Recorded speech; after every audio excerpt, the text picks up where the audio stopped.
안녕하세요. 2학년 D반 23번 유효정입니다. 오늘 유아기 2세부터 6세 성교육 발표하도록 하겠습니다. 목차는 사정, 진단, 계획, 수행, 평가, 참고 문헌으로 나누었습니다. 첫 번째, 사정.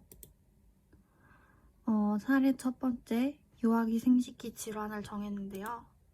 요로감염, 음부 가려움증, 소음수 유착증, 외음부 질염 등이 있습니다. 사례 두 번째, 아동간 성폭력에 대해서 이야기를 해봤습니다. 유치원 친구가 만졌어요. 5세 또래 성추행이 자연스럽다. 또 아동간 성폭력 사건이 청원에도 올라왔다는 이야기가 있었습니다. 두 번째, 진단. 아까 말씀드렸듯이 사례 첫 번째는 유아기의 생식기 질환으로 하였고, 두 번째는 아동간 성폭력으로 하였습니다. 세 번째, 계획. 목표 설정에 대해서 말씀드리면 여자와 남자의 신체적 차이점을 알 수 있고, 다른 사람과 신체 접촉을 함부로 하면 안 된다는 것을 이해하고 사람과 사람 사이에 배려와 존중을 행할 수 있다입니다. 또 배뇨 배변 후 청결에 대한 중요성을 알 수 있고, 배뇨 배변 후 처리 방법의 교육을 통해 유아기 생식기 질환을 예방할 수 있습니다. 마지막으로 부모님을 제외한 어떤 사람이 몸을 만지려고 하면 싫어, 안 돼, 하지마와 같은 부정의 반응을 정확하게 표현할 수 있습니다. 네 번째, 수행으로 넘어가 보도록 하겠습니다. 수행의 목차는 남자와 여자의 신체적 차이, 생식기의 청결 방법, 속옷의 필요성, 유아기 자위가 정상 행위임을 인지 및 교육, 친구 사이의 성매너, 자신을 지키기 위한 거절 교육으로 담아봤습니다. 첫 번째, 남자와 여자의 신체적 차이에부터 진행을 하도록 하겠습니다. 사람의 신체는 다양한 기관이나 어떤 표면으로 이루어져 있는데요. 우리가 이렇게 사람을 보았을 때 볼 수 있는 게 머리, 눈, 귀, 코, 입, 얼굴, 목, 배, 손, 발 이렇게 있죠. 자, 입과 손으로는 뭘 할 수 있냐면 밥을 먹을 수 있고, 발은 우리가 걸을 수 있게 해줍니다. 또 배는 우리가 밥을 먹으면 소화를 시켜야겠죠. 소화를 시켜주는 역할을 해요. 그 다음에 코는 다양한 냄새를 맡을 수 있죠. 예를 들어 꽃냄새라든지 아니면은 막 방귀 냄새 같은 그런 게 맡을 수 있죠. 그 다음에 귀는 모든 소리를 들을 수 있게 해줘요. 이렇게 제가 말하는 것도 여러분들이 들을 수 있게 해주는 게 귀입니다. 또 눈은 모든 것을 볼 수 있어요. 여러분들이 저를 볼 수 있듯이 이렇게 볼 수 있는 기능을 하는 게 바로 눈이에요. 자, 남자와 여자의 신체적 차이를 보면 남자는 뭐가 있죠? 음경이 있어요. 대신 여자는 뭐가 있죠? 음순이 있죠. 이렇게 설명을 하면 되는데, 남자는 고추가 밖으로 나와 있고, 여자는 반대로 고추가 안에 들어가 있다라고 생각하시면 될 것 같아요. 자, 남자는 제가 아까 뭐라 그랬죠? 남자는 여자와 다르게 음경이 있다 그랬죠? 자, 나는 남자예요. 나는 여자인 친구들과 다르게 음경이 있어요. 그 다음에 여자는 아까 뭐라 그랬죠? 남자랑 다르게 음순이 있다 그랬죠? 자, 보면 나는 여자예요. 나는 남자인 친구들과 다르게 음순이 있어요. 또 나중에 어른이 되면 엄마처럼 가슴이 커진대요. 우리 엄마 보면 엄마 가슴이 굉장히 크죠? 여러분도 크면 엄마처럼 될 거예요. 자, 같은 성별끼리 한번 묶어볼까요? 자, 아빠, 엄마, 할아버지, 나, 오빠, 할머니가 있어요. 자, 그럼 여기서 여자는 누가 있을까요? 맞아요. 엄마, 나, 할머니가 있겠죠? 자, 그럼 남자는 아빠, 할아버지, 오빠가 있겠죠? 자, 이제 생식기 청결 방법에 대해서 배워볼게요. 자, 시야를 하고 제대로 닦지 않으면 어떻게 될까요? 우리 친구들이 거기가 아야해요. 엄마한테 혼나요. 고추가 간지러워요. 팬티가 젖어요. 더러워져요. 냄새가 나요. 맞아요. 이러한 반응들이 나올 수 있어요. 자, 그럼 어떻게 해야 될까요? 첫 번째, 소변을 절대 참지 않아요. 소변이 마려우면 참지 않고 주위 선생님이나 부모님에게 바로 말하거나 화장실을 가야 한답니다. 자, 그다음에 두 번째, 소변을 볼 때는 장난이나 다른 행동을 하면 안 돼요.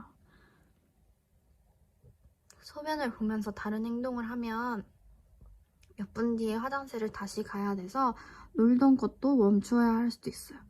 장난감 가지고 놀다가 갑자기 화장실 갔는데 다른 행동 하다가 덜 썼어요. 그러면은 또 놀다가 또 다시 가야 될 수도 있어요. 자, 그러면 또 어떻게 해야 되냐? 자세를 바르게 하고 소변을 봐야 해요. 어떻게 바르게 해야 하냐면 첫 번째, 다리를 편하게 벌리고 앉는다. 두 번째, 까치발을 하지 않도록 충분한 높이의 발판을 사용한다. 세 번째, 등을 편다. 네 번째, 약간 앞쪽으로 숙일 수 있도록 한다입니다. 하지만 제일 중요한 것은 소변을 본 뒤 생식기를 깨끗하게 닦아줘야 해요. 자, 여자인 친구들은 남자인 친구들부터 보면 남아는 이건 엄마들이 해주실 수 있는 청결 방법인데요. 남아는 굳이 포피 한쪽까지 닦을 필요는 없고 또 무리해서 닦는다면 아이가 아파하고 염증이나 질환이 생길 수도 있기 때문에 눈에 보이는 분비물만 닦아줘도 돼요. 하지만 여아아이는 생식기 질환이 일어나기 쉬운 구조를 가지고 있어요. 우리가 음핵이라고 하죠. 그런 요도구와 음핵이 되게 굉장히 붙어있고 또 항문이랑도 굉장히 사이가 되게 붙어있어가지고 질환이 되게 일어나기 쉬워요. 오염이 되기도 쉽고. 그래서 항상 어떻게 요도에서 항문 쪽으로 시키고 가급적이면 면 기저귀를 사용해야 해요. 그래야 자극이 덜 가니까요. 그다음에 또 씻길 때마다 외음부에 질환이 있는지 자세하게 확인하시고 또 검사를 하셔야 해요. 자, 속옷을 입어야 하는 이유에 대해서 배워볼게요. 속옷을 입지 않으면 어떻게 될 수 있죠? 옷이 젖을 수 있고 거기가 아야하고 따가울 수도 있어요. 그리고 마지막으로 병이 생길 수도 있어요. 그래서 속옷을 꼭 입어줘야 한답니다. 자, 거기가 자꾸 만지고 싶어요 하는 친구들이 있을 거예요. 당연한 거예요. 그럴 수 있어요. 자, 하지만 계속 만지게 되면 우리가 세균이가 공격을 하기에 너무 쉽죠. 그래서 어떻게 돼야 되냐면 자꾸 만지고 싶어도 만질 수는 있지만 계속 만지게 되면 거기가 더 아파져서 병이 생겨가지고 병원에 가야 할 수도 있어요. 이거를 유아기 자위라고 하는데 유아기 자위란 4세부터 7세까지의 행위를 일하고 이르면 6개월부터 시작할 수 있다고 해요. 하지만 사춘기 자위랑 다르게 다른 성격을 가지고 있는데 성적인 현상이 전혀 없고 기분이 좋아지고 그냥 단지 재밌어서 하는 행동이에요. 그리고 되게 여아아이에게서 굉장히 많이 나타난답니다.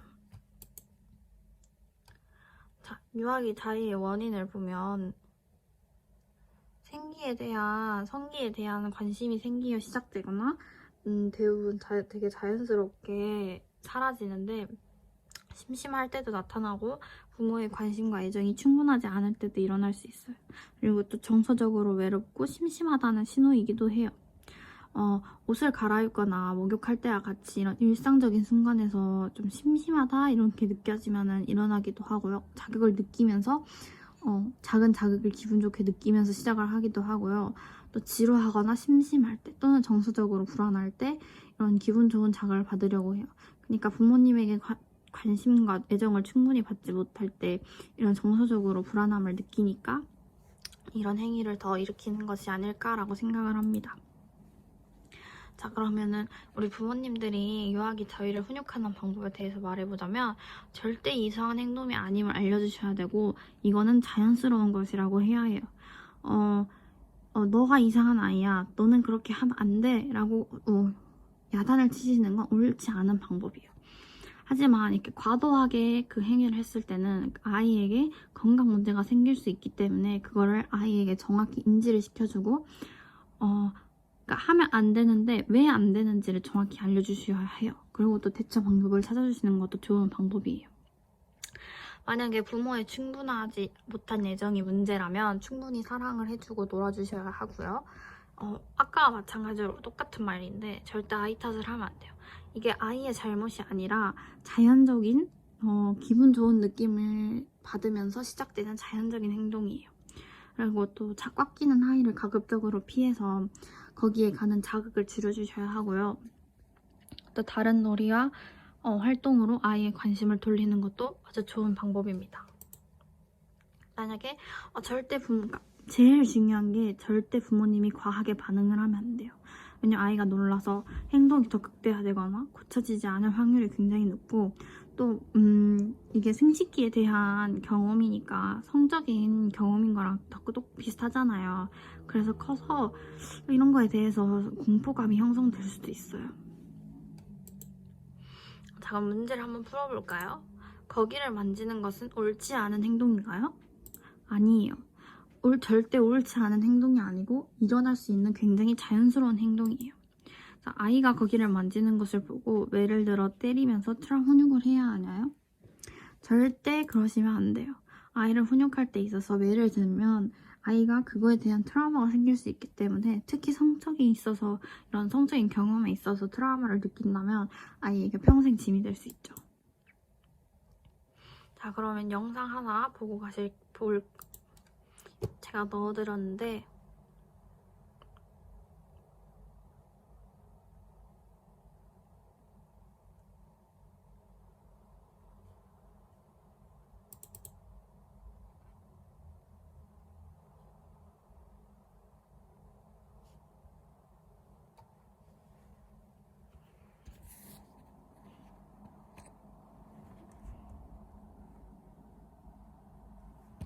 영상은 제가 링크 따로 이렇게 밑에 달아놨으니까 봐주시길 바랄게요.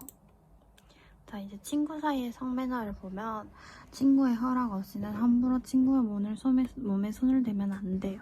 친구가 기분이 나빠할 수도 있답니다. 또 성이 다른 친구들이 사용하는 화장실에 절대 들어가면 안 되고 또 친구의 몸에 대한 장난을 하면 안 돼요. 친구가 곤란해할 수도 있어요. 친구 간의 매너를 보면 옆에 친구를 대할 때나 한 사람의 인격체로 존중을 해줘야 돼요. 이제 그림도 보면 되게 사이좋고 양보하면서 잘 지내죠. 친구 간에 이 그림을 한번 볼게요. 이 남자친구 아이가 여자친구의 치마를 들쳤어요. 그러면 여자친구 어떻게 됐을까요? 울고 있어요. 어머나, 친구가 울고 있어요. 친구의 치마를 함부로 들추는 것은 하면 안 되는 행동이겠죠? 그림에서 보면 친구가 뒤에서 몸을 만진대요. 그러면 이거는 옳은 행동이라고 안 했죠? 그래서 옳지 않은 행동이에요. 그다음에 이성 친구 화장실을 가는 곳에 따라 들어가요 는 제가 어떤 행동이라고 그랬죠? 이것도 하면 안 되는 행동이라 그랬죠? 그냥 각자에게 맞는 장소가 있잖아요. 여자인 친구들은 여자 화장실, 남자인 친구들은 남자 화장실. 그다음에 모르는 아저씨가 이 친구의 몸을 만지고 있네요. 잡아요. 누군가 내 몸을 허락 없이 만지는 것은 절대 옳은 일이 아니에요. 내 몸은 내가 허락했을 때 남이 만질 수 있는 거랍니다. 여기 그림에서도 보면 오빠나 아저씨가 몸을 만지고 있어요. 근데 내가 싫잖아요? 그러면 내 몸을 만지는 게 싫다고 말을 할 수 있어야 돼요. 그리고 싫다고 당당하게 말해야 상대방이 이해를 하고 멈출 수 있어요. 자, 보면 여기서도 모르는 아저씨가 막 만지고 있네요. 근데 싫다고 했는데 안 들어주면 그럴 땐 주위 어른에게 도움을 청하는 게 가장 좋은 방법이에요. 하지만 너무 티가 나게 도망을 가버리면 오히려 그 분의 화를 만들 수 있기 때문에 친구가 다칠 수도 있어요. 그래서 침착하게 큰 길가로 가서 어른에게 도움을 청해야 한답니다. 자, 그럼 봐볼까요? 어떻게 하냐고요? 큰 소리로 분명하게 상대방의 눈을 똑바로 쳐다보고 싫어요, 만지지 마세요 라고 말을 해야 해요. 또는 큰 길로 가서 어른들 많은 곳에서 불이야 라고 소리를 질러서 사람들이 이 친구를 도와줄 수 있도록 해야 돼요. 자, 그럼 같이 한번 풀어볼까요? 어떤 사람이 나쁜 사람 같아요? 왼쪽이요. 자, 그럼 이 두 번째에서는요. 오른쪽이요. 하지만 친구들, 나쁜 사람의 기준은 얼굴이 될 수 없어요. 착해 보이는 사람도 충분히 나쁜 사람이 될 수 있어서 친구에게 다치게 할 수 있어요. 그래서 모르는 사람은 항상 조심해야 한답니다. 자, 모르는 사람이 아이스크림을 사준대요. 이 그림에서도 보면 이거 먹고 아저씨랑 함께 가자라고 하고 있죠. 이럴 때 어떻게 해야 된다고요? 맞아요. 싫어요, 안 돼요 라고 해야 돼요. 자, 그럼 다 같이 따라해볼까요? 맞아요. 잘했어요. 자, 그럼 마지막으로 한번 다시 봐볼게요. 자, 첫 번째, 모르는 사람은 절대 따라가지 않습니다. 맞아요. 절대 따라가면 안 돼요. 부모님을 제외한 분은 어떠한 분도 따라가지 않는 게 좋아요. 또 안에 혼자 있을 때는 가족에게만 문을 열어줘야 돼요. 다 큰 어른들은 힘이 세기 때문에 친구가 조금이라도 문을 열어주면 그 사이를 비집고 들어와서 친구를 다치게 할 수 있기 때문에 절대 문을 열어줘서는 안 돼요. 그 다음에 소중한 내 몸을 다른 사람이 만지지 못하게 한다 그랬어요. 아까도 뭐라 그랬죠? 다른 사람이 제 몸을 만지면 맞아요. 안 돼요, 싫어요 하라 그랬어요. 자, 그 다음에 네 번째. 외출 시에는 가는 곳을 부모님께 알려드려야 해요. 혹시라도 친구가 길을 잃었을 때 엄마가 찾아갈 수 있게끔 해야겠죠? 다음엔 다섯 번째, 학원에서 돌아올 때는 학원 차량을 이용하거나 골목길이 아닌 길을 이용해야 합니다. 골목길은 어둡기 때문에 아무도 모르게 친구를 데려갈 수도 있어요. 그래서 항상 큰 길가로 밝은 도로로 돌아다녀야 해요. 그 다음에 여섯 번째, 학교 주변 아동 안전 지킴 및 위치를 확인하며 도움이 필요할 때 달려갑니다. 아동 안전 지킴이 집은 친구가 어려움을 처했을 때 친구를 도와줄 수 있는 집이에요. 그래서 친구가 위험하다 그러면 바로 달려가서 도움을 청해야 해요. 다음에 일곱 번째, 위급한 상황이 닥치면 도와주세요 라고 큰 소리로 외칩니다. 아까도 그랬죠. 모르는 사람이 막 친구를 데리고 가려고 그런다 그러면은 큰 길가로 나가서 불이야 라고 소리를 지르라 했잖아요. 만약에 그게 생각이 안 난다? 그러면 도와주세요 라고 소리를 지를 수도 있어야 돼요. 하지만 이 도와주세요는 굳이 이렇게 도망치지 않아도 어떤 나쁜 아저씨가 친구를 이렇게 막 데리고 가려고 그런다. 그러면은 그때 가장 큰 목소리로 도와주세요 라고 해야 돼요. 자, 마지막으로 진단을 보면 남자와 여자의 신체적 차이를 정확하게 인지할 수 있고 신체적 차이로 친구를 놀리지 않고 모르는 사람을 따라가지 않고 모르는 사람이 신체를 만졌을 때 정확하게 부정적인 표현을 할 수 있고 생식기를 함부로 만지지 않고 속옷을 입으려고 노력하고 소변을 보고 스스로 닦을 수 있답니다. 자, 마지막으로 참고 문헌은 이렇게 있습니다. 감사합니다.